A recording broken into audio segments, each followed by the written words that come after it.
Finally, you've obtained all 16 gym badges from both Kanto and Johto. You defeated the champion and captured powerful Pokemon along the way. You take a look at your map and you look back on your journey. You see every place you've been to, every challenge you've conquered, and all the friends you've made.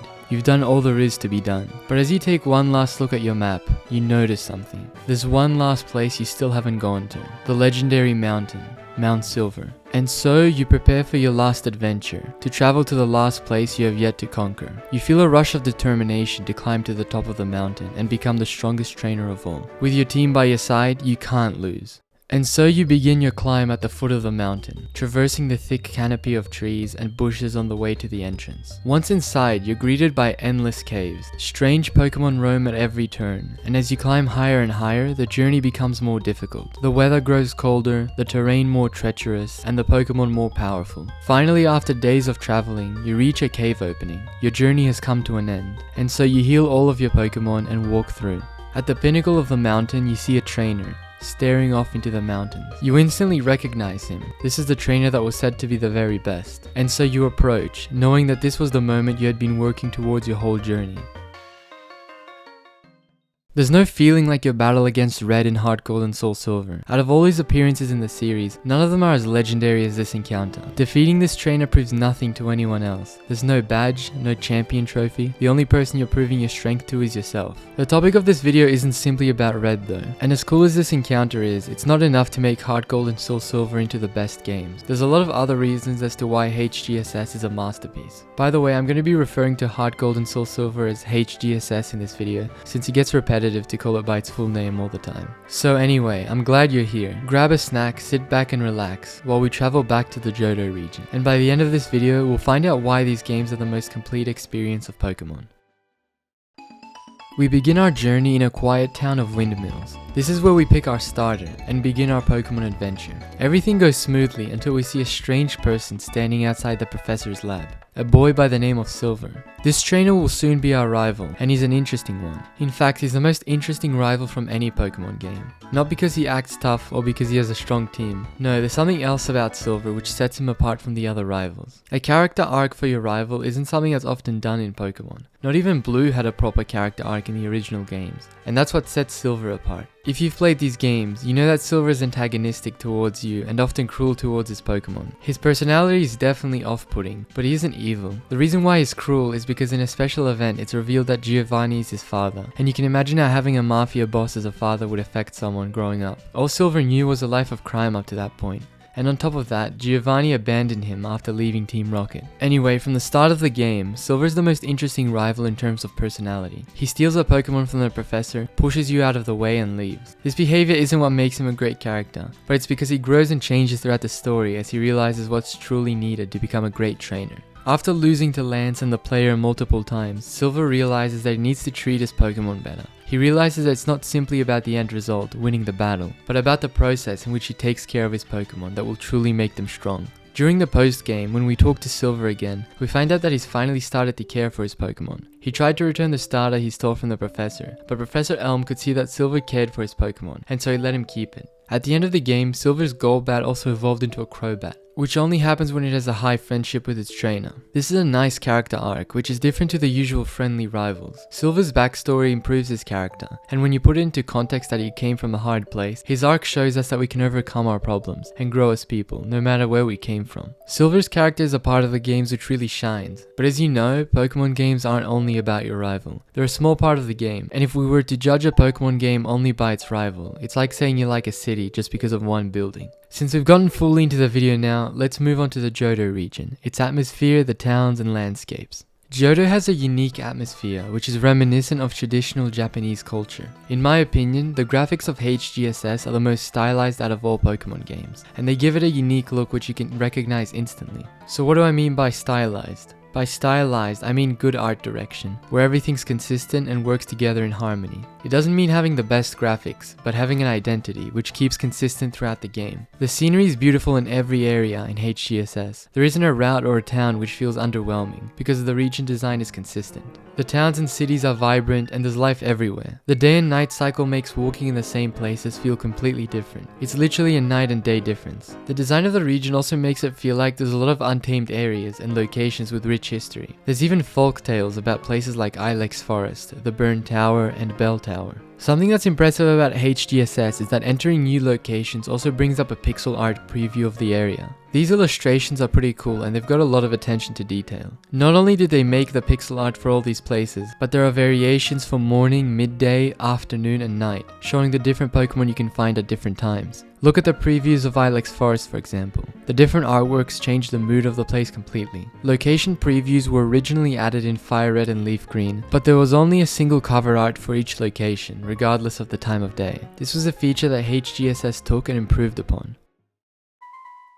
Something that's going to become a common theme throughout this video is HGSS keeping features from previous games and often improving upon them. HGSS isn't a masterpiece only because of what was added, but also because of the features that were kept and refined. There's a lot of things that were compounded together from previous games, so let's go over them as we see what was added to the Johto region. The great thing about Johto in these games is that the region was expanded far more than any other remake.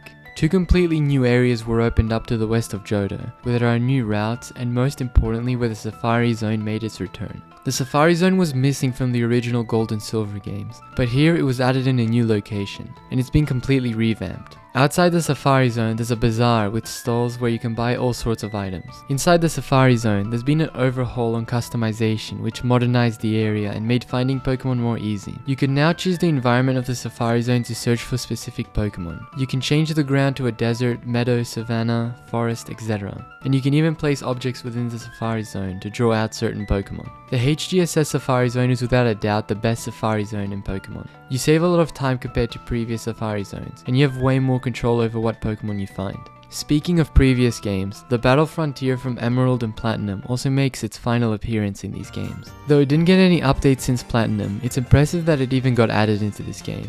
If you don't already know, the Battle Frontier is a place with different facilities that have unique challenges and prizes. It's like playing modded Pokemon. For example, one of the facilities is called the Battle Factory, and in the Battle Factory you can choose to trade with your opponent's Pokemon if you win, and then you have to use that Pokemon to beat other trainers. In another facility called the Battle Arcade, your Pokemon will get a random buff or a nerf during the next battle, which makes the battles more interesting and hard.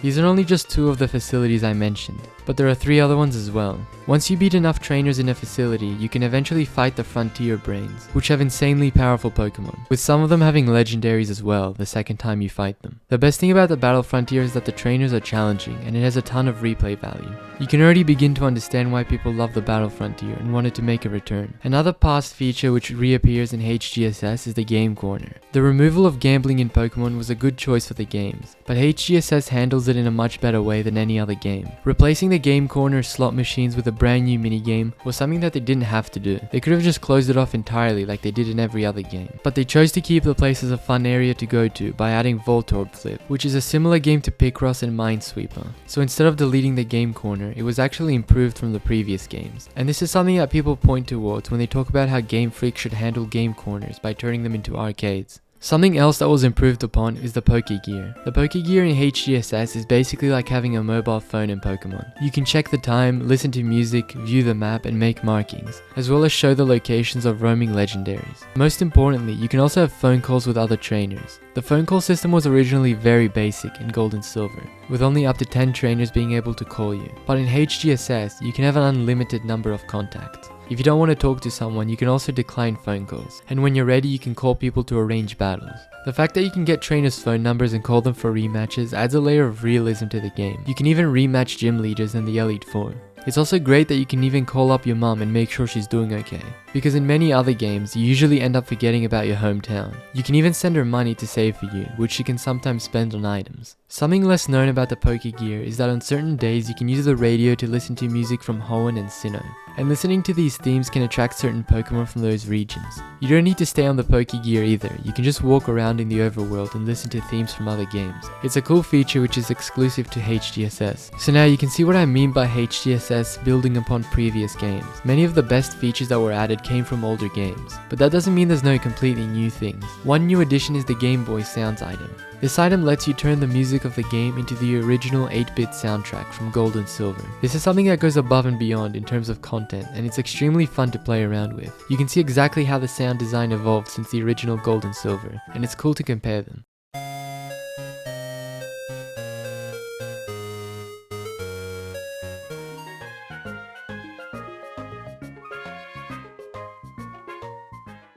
Another quality of life feature is the auto run button. It's great that this button was added, as it's a good accessibility option for those with motor difficulties, and anyone who doesn't want to continuously hold down the B button. This is one of those features which for some reason only appeared in these games, and has never been mentioned since. There's a lot of other small features in HGSS which add up and make the final experience of the game feel so polished and complete. There really isn't anything that's missing. Everything has a lot of attention to detail. It's also cool how they made every Pokemon be able to follow you, which was something way ahead of its time and took many generations to happen again in the games. And seeing your Pokemon follow you as sprites is still something that you can't find anywhere else. Not only that, but every single variant of Pokemon was included, even different forms like Giratina Origin form and all the Deoxys forms. No Pokemon was left out. The best thing about this feature is that you can even talk to your partner Pokemon. By turning around and facing it, you can see the mood of your partner, if it's happy, sad, or if it has low health or any status conditions. These interactions change depending on your location and Pokemon's happiness, and sometimes your partner can even find items on the ground for you. Talking to your Pokemon often is a way to raise its happiness as well, which makes sense as you start to bond with it. As I said before, the immersion of HGSS is unmatched because of details like these, and this makes the game feel like a proper Pokemon adventure. Now that we've talked about Johto, let's move on to the second region of HGSS. Kanto. Having a second region in a Pokemon game has only been done 2 times, once in the original Gold, Silver, Crystal games, and the second time in HGSS. The difference is, in the original games, the Kanto region was very underwhelming, because there were a lot of corners that had to be cut in order to even have a second region on the Game Boy Color. For example, take a look at what Viridian Forest looked like in the original Gold and Silver. It was even smaller than in Red and Blue, with the grass being gone and the area looking desolate. Now compare that to HGSS. This isn't just upscaling the graphics, this is completely remaking the area. In HGSS, Viridian Forest is the best it's ever looked. You wouldn't even recognize that this was the same location. The music was remixed and there's vibrant colors everywhere. Another example is Cinnabar Island. The island was completely destroyed by a volcano in Gold, Silver, Crystal, but there was barely any detail. It literally just looked like someone dug a hole on the island. But in HGSS, there's a crater where the volcano erupted, and you can even climb on the rubble. Also, since Blaine's gym was on Cinnabar Island, it was relocated to the Seafoam Islands. In Gold, Silver, Crystal, he was just standing there all alone in a cave, waiting to be challenged. But in HGSS, he has an entire new gym down there, with other trainers you can challenge. These aren't the only locations that have been massively changed, but they're just ones that come to mind.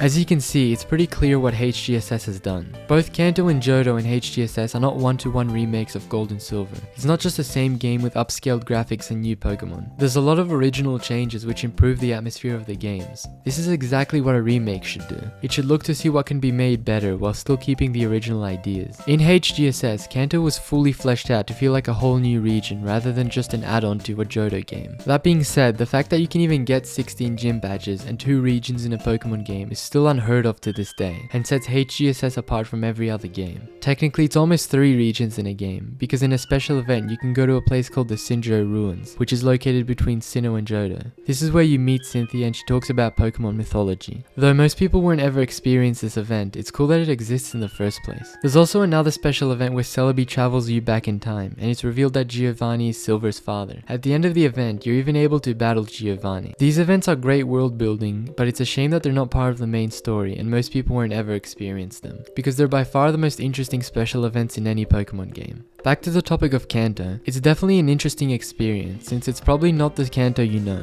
The cool thing about Kanto in this game is that it takes place 2 years after the original games, so it's exciting to see how the region has evolved and the characters have changed. It even has its own storyline with restoring power to the region with a power plant. So that aside, what about the difficulty? Is HGSS hard or easy? Overall, it's not an easy game. If you talk to someone about Johto, the first thing that comes to mind is Whitney and her infamous Miltank. The first part of the game is definitely hard. Your rival chooses the stronger starter, and the gyms are challenging. But as you progress further into the game, it becomes easier. This is actually different from the original Gold and Silver games. Gold Silver were harder than HGSS, because the problem with HGSS is that it was released in Gen 4, so you can evolve Pokemon like Gligar, Aipom, and Rhydon into their new evolutions, which can give you a strong Pokemon that you weren't expected to have, while fighting the same trainers from Generation 2. There's other factors as well, like new Pokemon which are much stronger being available in the game, and new moves that you can use. HGSS isn't as hard as Platinum, for example, but it's not an easy game either. You'll need to grind at some points to progress, especially in Kanto, where wild Pokemon are severely underleveled, which makes it hard to add new Pokemon to your team. But if you have a strong lineup from Johto, the game does get a bit easier, especially near the post-game.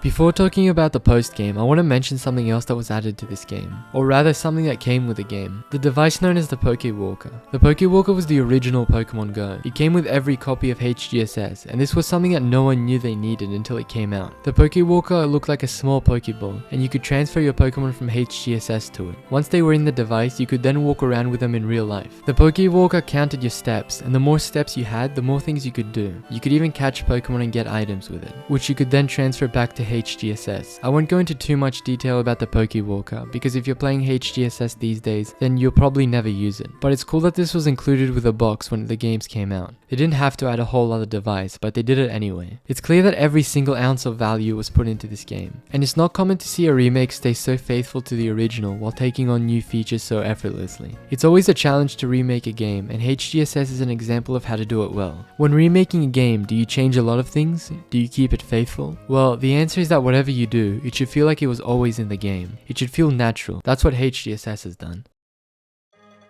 We've covered the main storyline now, the rival, Johto and Kanto. So moving past all that, we're now onto the post-game. When the main story is finished, what else is there to do? Well, the amount of post-game content in these games is crazy. Even if you don't count Kanto as post-game, there are so many things to do that it never truly feels like the game is over. For example, you can play mini-games with your Pokemon in the Pokeathlon. What's the Pokeathlon, you ask? The Pokeathlon is a brand new area in HGSS that adds more interaction with your Pokemon. The Pokeathlon is a big dome, like a stadium, with 10 mini-games that test the speed, power and skill of your Pokemon. Some of these mini-games are racing, jumping competitions, frisbee catching, pushing, soccer games, digging and rolling. The better your Pokemon perform in each event, the higher their score, and the better rewards they can earn. The Pokeathlon is something you can keep playing for a long time, and you can unlock different types of trophies. You can even access more trophy rooms as you get higher scores in the mini-games. This area is a breath of fresh air since it's an original concept which adds a lot of things to do in the post-game. It's unique and no other Pokemon game has anything similar.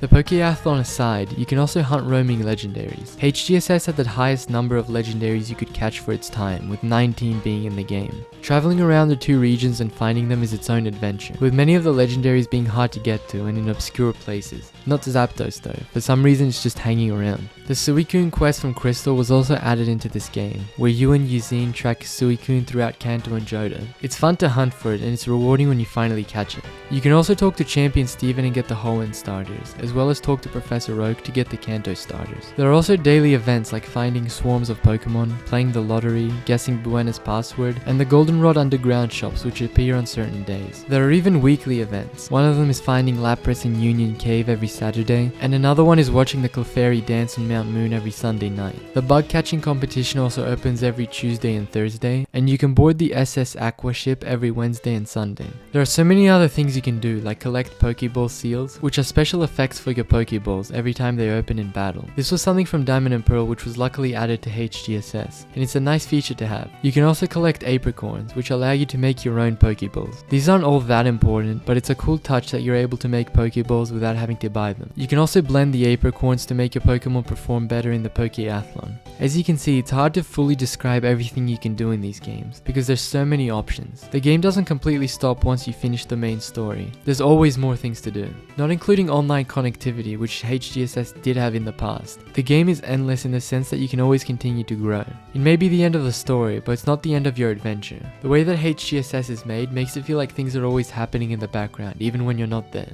For example, when you rematch trainers, their teams get stronger, and sometimes they can even have completely new Pokemon. Their teams can even change up to 3 times for each trainer. That goes for the champion as well. HGSS builds upon the previous games, and as a result, it became a masterpiece. It's a reminder that sometimes if we continue to build upon old concepts, mixing old and new, we can create something beautiful. Not that the newer games are worse, but they lack a lot of that grounded feeling with a lot of the gimmicks and removal of features. Generations 5, 6, and 7 all have their own good things about them, and some of the best games in the series came out in those gens, so this isn't undermining them in any way. Just like the original Gold and Silver in 1999, HGSS crammed in as much content as it could, making it a complete experience. There are so many things you can do. Do you want to take a commemorative photo with your Pokemon? You can do that throughout various points in the game. Do you want to run around in a Team Rocket outfit and scare NPCs? Well, if you want to do that for some reason, then you can. All these little things add up and create the unique gameplay experience. There's no doubt that recent generations look much better than HGSS on a surface level, but they've never captured that stylized look that HGSS did. If you showed HGSS gameplay to someone back in 1996 and asked what game this was, they would instantly recognize it as Pokemon. Future Pokemon games could learn from HGSS and the other DS games. It's not about how good the graphics are, but about the consistency of the aesthetic.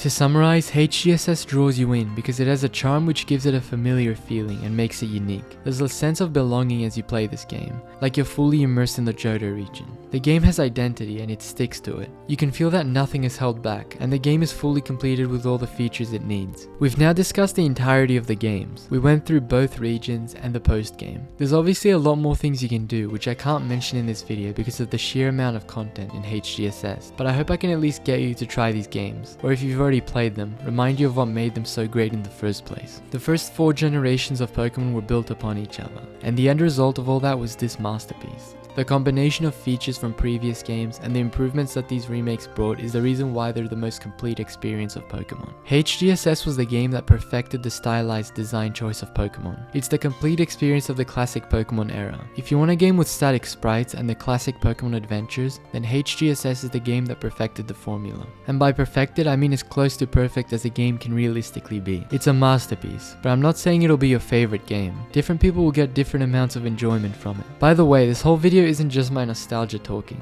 I only played this game a few years ago for the first time, and I've wanted to make this video for a while now to appreciate the game. Everything has so much personality and character, from your rivals, the game's atmosphere, and even the menu layout. And I guess you could say Game Freak poured their heart and soul into it. Ha ha ha ha. Thank you all for watching. I'm glad I could make this video and share the love I have for HGSS and the Johto region.